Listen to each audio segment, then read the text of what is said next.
Topic है आज का बैंक रिकंसिलिएशन स्टेटमेंट। ठीक है, क्लास 11 में भी ये टॉपिक यूज होगा और आगे अगर आप कॉम्पिटिटिव एग्जाम में यूज करते हैं तो वहां पे भी ये टॉपिक आपका इस्तेमाल होगा। सबसे पहले हमें समझना है कि किसी भी बिजनेसमैन के पास दो बुक्स होती हैं, एक होती है कैश बुक, दूसरी होती है पासबुक। कैश बुक क्या होती है? जहां पे बिजनेसमैन अपने ट्रांजैक्शंस एंटर करता है कि whatever he is receiving in the form of cash और व्हाटएवर ही इज पेइंग या whatever she is paying, that will be recorded in cash book. तो cash book will have two sides, debit as well as credit. Debit का मतलब होता है receipts, जो भी कुछ बैंक में या कैश में आएगा तो बिजनेसमैन उसको कहां लिखेगा? Debit side of cash book. और जो भी उसका पेमेंट होगा वो कहां लिखेगा? किस साइड लिखेगा? क्रेडिट में। इसी तरह पासबुक के भी दो साइड्स होते हैं, डेबिट और क्रेडिट। डेबिट में क्या करेगा? वो पेमेंट्स होंगे और क्रेडिट्स में क्या होंगे? रिसीट्स। तो देखो दोनों चीजों में ध्यान समझना, दोनों चीजों के डेबिट और क्रेडिट का जो कंटेक्स्ट हो रहा है वो एकदम अलग अलग है। कैश बुक का debit represent the receipt while the passbook debit is payment side.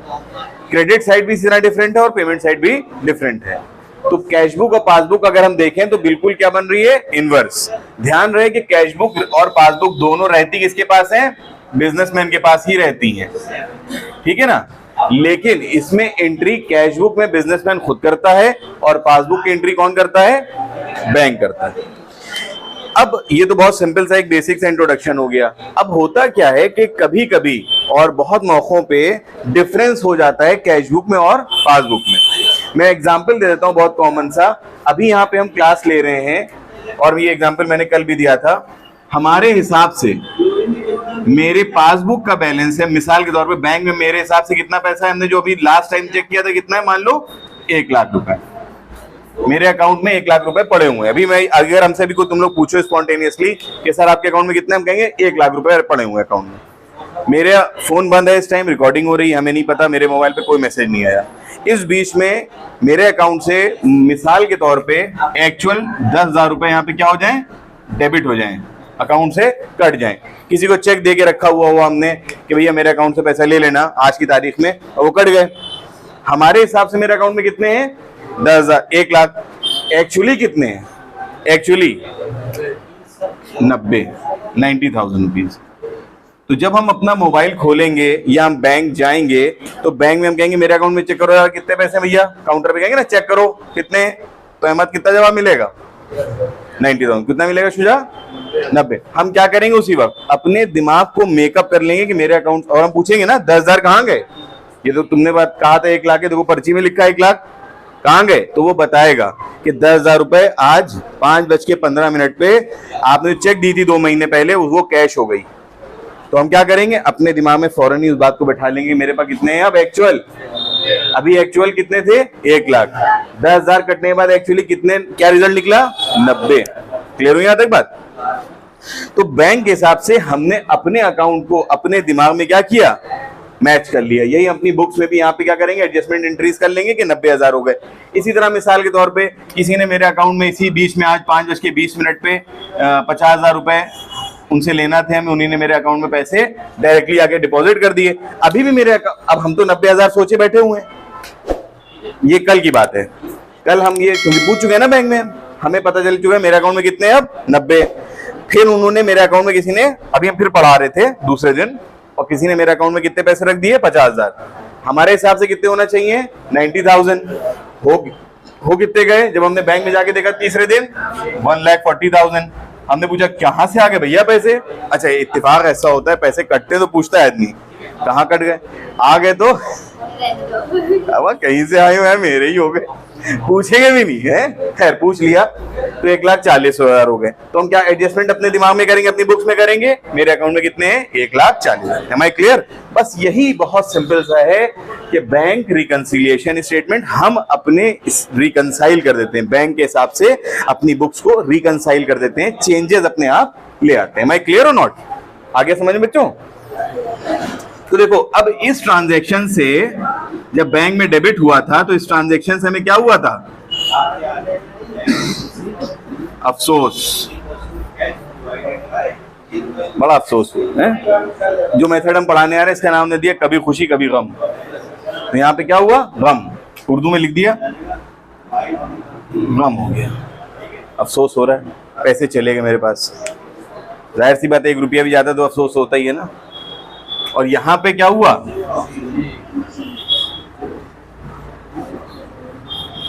खुशी हो गई, ठीक है ना, खुशी हो गई। तो हमने क्या किया, खुशी के टाइम पे प्लस कर लिया जब खुशी हुई। हमें खुशी कब हुई, जब बैंक में पैसे आए। और गम जब हुआ तो क्या हुआ था, बैंक से पैसे कट गए थे, तो गम के टाइम हमने क्या किया, माइनस कर लिया।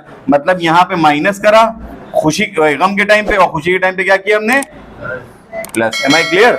तो बस अब यही हमें समझना है, बहुत सारी चीजें होंगी, हमें सिर्फ स्टेटमेंट समझना है कि एक्चुअली क्या क्या रहा है, क्वेश्चन क्या कह रहा है। इंग्लिश के फ्रेजेस को समझना होगा और जो वर्ड्स हैं उसको समझना है। बाकी हमें ये देखना है कि हमें हमारे पैसे आ रहे हैं या जा रहे हैं। आ रहे हैं तो खुशी, और जा रहे हैं तो खुशी है तो प्लस, गम है तो माइनस। Am I clear? चलो क्वेश्चन देख लेते हैं, फटाफट समझ में आ जाएगा। इस मेथड में एक चीज और ध्यान रखना, हमें यहाँ पे देखना है कैश बुक के हमारे सामने 2 मेथड्स आएंगे, debit balance of cash book और credit balance of cash book. Passbook के भी 2 आएंगे हमारे सामने method, debit balance of passbook और credit balance of passbook. Passbook हम लोग बाद में देखेंगे, पहले कैश बुक समझ लेते हैं। कैश बुक की एंट्री समझ लेना, debit balance of cash book ये होता है हमारे लिए क्या, फेवरेबल बैलेंस, फेवरेबल होता है। और credit balance of cash book जो होता है वो क्या होता है हमारे लिए, credit balance of cash book होता है अनफेवरेबल। इसको ओवरड्राफ्ट भी कहते हैं। ये आता है कहां पे, प्लस में, ये आता है कहां पे, माइनस में। Is it clear? बस यहां से स्टार्टिंग है, यही इस चीज को ध्यान रखना पड़ेगा कि कैश बुक का डेबिट बैलेंस कहां आएगा, कैश बुक का डेबिट बैलेंस कहां आएगा नकी,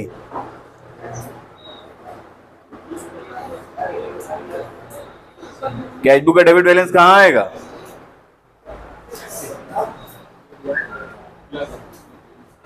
और क्रेडिट बैलेंस कहां आएगा,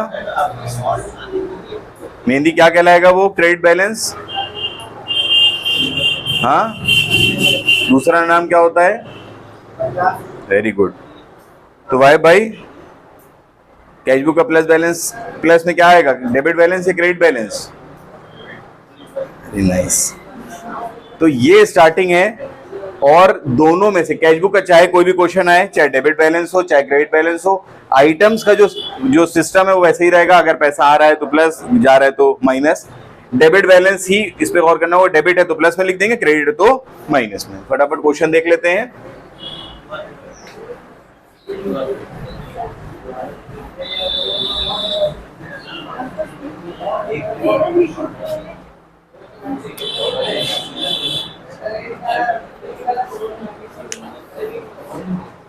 क्वेश्चन अभी शेयर कर दिया जाएगा। फर्स्ट क्वेश्चन देख लो, इलस्ट्रेशन नंबर 1 देख लो आसानी के लिए जल्दी से।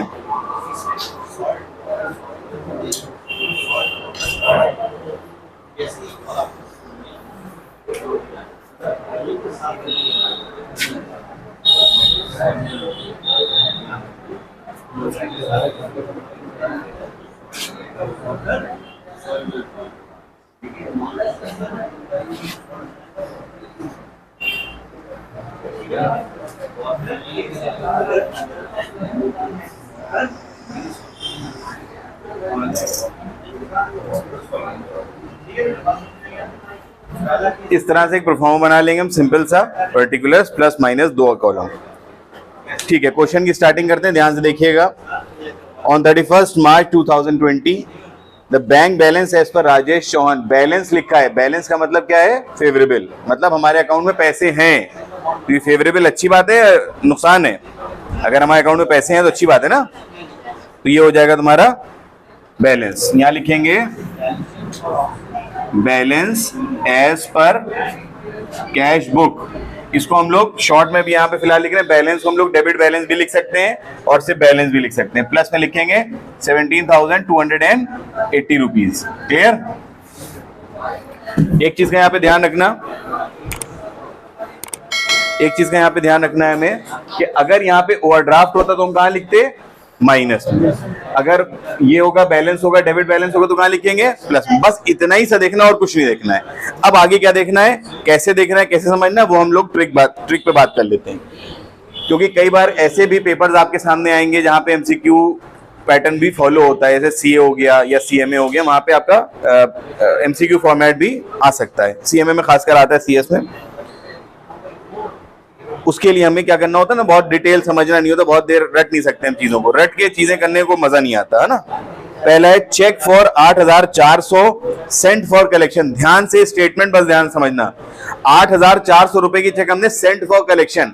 सेकंड लॉजिक इस्तेमाल नहीं करना है। सेंट फॉर कलेक्शन, हम बैंक है, हम क्या है? बिजनेस है। हमने चेक भेजी बैंक में, कितने की? 8,400 की। अभी तक बैंक ने क्लियर नहीं करी है, तो ये खुशी की बात है, गम की बात है? सेंट फॉर कलेक्शन का मतलब क्या होता है? हमने बैंक में जमा की ना, पैसे आ जाए मेरे पास। बैंक नॉट क्लियर्ड का मतलब बैंक ने वो मेरे अकाउंट में पैसे नहीं लगाए। ये खुशी की बात है, गम की बात है? अफसोस है ना, माइनस में लिख देंगे। चेक स्टेटमेंट कुछ भी हो, cheque sent for collection not cleared. Main topic क्या है? Not cleared. Sent for collection तो अच्छी बात है, यहाँ पे पूरा स्टेटमेंट आपको लिखना है, लेकिन हम यहाँ पे शॉर्ट में लिख रहे हैं cheque sent for collection not cleared. Clear नहीं हुई है, मतलब इसका मतलब क्या हुआ? मेरे अकाउंट में पैसे नहीं आए। अगर हमने देखा अपने स्टेटमेंट में और हमने देखा मेरे अकाउंट में पैसे नहीं आए, तो खुशी होगी? अफसोस हो जाएगा, बहुत अफसोस हुआ जान के। माइनस में लिखेंगे 8,400 रुपए। Clear? Next, cheque issued but not presented for payment. Cheque हमने इशू कर दी, मतलब हमने चेक दे दिया, अहमद ये लो चेक, जाओ अकाउंट से पैसे निकाल लो। हमें लगा अहमद ने निकाल ली। जब हम गए साल के आखिर में या 31 मार्च को, तो देखा इसका मतलब इन्हीं ने अभी तक पेमेंट के लिए प्रेजेंट ही नहीं करी है, मतलब मेरे अकाउंट में ये पैसे, इन्हीं ने चेक जमा ही नहीं करी है। तो ये खुशी की बात है या अफसोस की? नॉट पेड, अभी तक पेमेंट नहीं हुआ है, मेरे अकाउंट में पैसे हैं तो खुशी होगी ना, हमें मुस्कुराते रहेंगे हम, और यहां लिख देंगे मुस्कुराते हुए। ठीक है, चलिए थर्ड, पासबुक में बैंक चार्जेस के डेबिट हो गए 80 रुपए, कैशबुक में रिकॉर्ड नहीं हुआ। एक बात का ध्यान रखना, जो एंट्री कैशबुक में रिकॉर्ड नहीं हुई है उन्हीं को लिखेंगे यहाँ पे। अगर कोई एंट्री रिकॉर्ड हो गई ऑलरेडी तो उसकी एंट्री होगी भी नहीं। ध्यान रखना इस बात को, इस पॉइंट को दिमाग में रखना। तो बैंक ने बैंक चार्जेस के नाम से मेरे अकाउंट से पैसे काट लिए, तो शुजा भाई ये खुशी हुई अफसोस है ना? यहाँ लिखेंगे बैंक चार्जेस।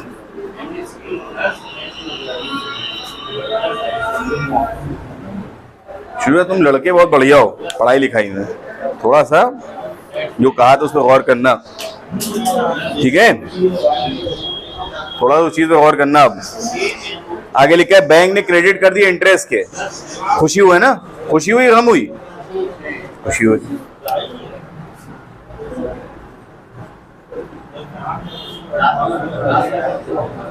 ये जो स्टेटमेंट है बुक में आपके जो सॉल्यूशंस हैं या जो भी आपको कराया जाता है उसमें डिफर कर सकता है। आप अपनी कन्वीनियंस के हिसाब से चीजें समझ में आ जाए क्या लिखना चाह रहे हैं आप ऐसे लिख सकते हैं, थोड़ा स्टेटमेंट बदल सकते हैं। 240 रुपए का इंटरेस्ट मिला, खुशी हुई तो प्लस में लिख दिया 240 रुपए। क्लियर? लिखा है कस्टमर ने डायरेक्टली मेरे अकाउंट में पैसा जमा कर दिया। जैसे ही मैं पता चलेगा नकी भाई खुशी होगी अफसोस होगा?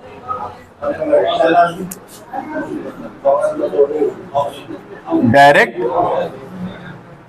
डिपॉजिट 2000 रुपए। इज इट क्लियर और नॉट? चलिए फिर आगे देखते हैं।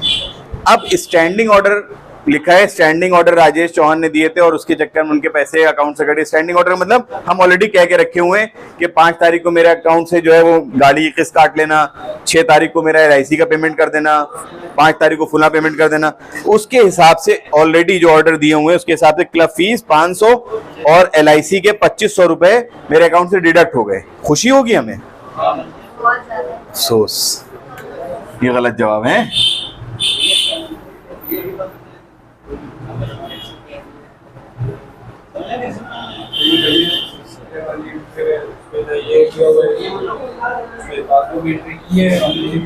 तो इसका मतलब नहीं की है, नहीं की है इसका मतलब। अगर कोई इंफॉर्मेशन नहीं है इसका मतलब कोई इंफॉर्मेशन नहीं है। ठीक, 2500 की LIC, 500 रुपए क्लब फीस, टोटल मिला के 3000 रुपए हमारे अकाउंट से डेबिट हो जाएंगे। इज इट क्लियर और नॉट? आगे यहां तक। अब अगर हम इसको जोड़े हैं, कुछ लोग ऐसा भी करते हैं, ये देखो थोड़ा सा अजीब सा लग रहा है ना, अनइवन सा लग रहा है, कहीं कोई इधर जा रहा है, कुछ अमाउंट उधर जा रहे हैं। कुछ लोग इसको सीक्वेंशियल बनाने के लिए पहले सारे ऐड वाले आइटम लिख लेते हैं, फिर सारे माइनस वाले। ऐसा भी आप कर सकते हैं कि जितने भी ऐड वाले सब एक बार में लिख लो, जितने माइनस वाले सब एक बार में लिख लो, ऐसा भी कर सकते हैं। लेकिन वो थोड़ा सा होता क्या, जब बच्चा एग्जाम में क्वेश्चन करने बैठता है तो उसमें क्या होता है कि वो कितनी लाइनें छोड़े, 3 लाइनें या 4 लाइनें या 5 लाइनें, ज्यादा छोड़ दी तो थोड़ा सा अजीब सा लगता है। मान लो मिसाल के तौर पर हमें लगा ऐड में 6 आइटम आएंगे, हमने 6 लाइन छोड़ दी, 2 आइटम आए तो 4 लाइनें और लगेंगी, या हमने 2 लाइनें छोड़ी और 4 आइटम आ गए तो फिर वो बाद में बड़ा हौच पौच हो जाता है, गंदा सा हो जाता है। इसलिए इस मेथड के हिसाब से आप एग्जाम में आसानी से कर सकते हैं। कैलकुलेटर दे दो जरा, समझ गए बात? तो ये मेथड को इसलिए थोड़ा सा बच्चों के लिए हम प्रेफर करते हैं क्योंकि यहाँ पे आसानी रहती है। तो पहले हम लोग प्लस साइड जोड़ लेते हैं, 17,280 प्लस 5,600 प्लस 240 प्लस 2,000। इधर का बैलेंस आ रहा है कितना? 25,120। और इधर का कितना आ रहा है?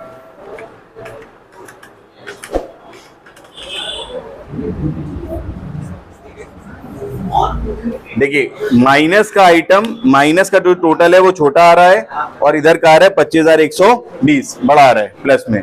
कितने रुपए का डिफरेंस आ रहा है? 13,640। अब यहां पे देखिए ये था क्या? Debit balance of cash book. तो डेबिट क्या बन जाएगा नीचे? क्रेडिट।